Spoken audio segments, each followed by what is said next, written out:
समुद्घाटनदेखि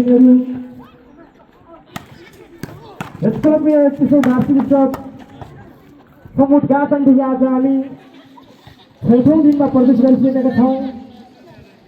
आजको पहिलो खेल खुल्ला पुरुष भलिबलको पहिलो सेमिफाइनल खेलमा रुकुम पश्चिम टिम र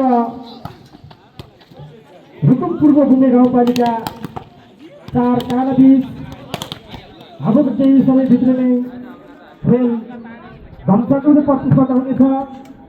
त्यसैले विभिन्न गाउँ र बस्तीबाट पाल्नुभएका उपस्थिति आमा बुवा दाजुभाइ दिदीबहिनीहरू धैर्यताका साथ बस्ने आयोजक कमिटी हार्दिक अनुरोध गर्दछौँ र हामी यही मञ्चदेखि बारम्बार उद्घोष गरिरहेका छौँ। आज हामीले दाना पाखा तथा आमा बुवाहरूको कानमा गुन्जिने खुल्ला लोकदोरी गीतलाई पनि सञ्चालन गर्ने भएकोले टाढा टाढाबाट पाल्नुभएका सम्पूर्ण कलाकार महानुभावहरूले आफ्नो नाम दर्ता छुटिएका कलाकार महानुभावहरूले छिटोभन्दा छिटो आफ्नो नाम दर्ता गरिदिने आयोजक कमिटी हार्दिक अनुरोध गर्छौँ।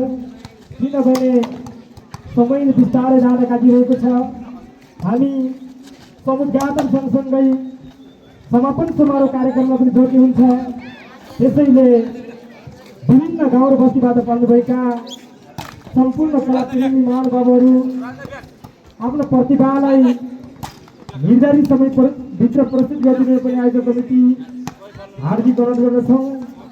अब भने यस क्लबको यो 21औं वार्षिक उत्सवको पहिलो सेमिफाइनल खेल रुकुम पश्चिम टिम र रुकुम पूर्व घुम्ने गाउँपालिका 4 बीच अबको केही समयभित्र नै खेल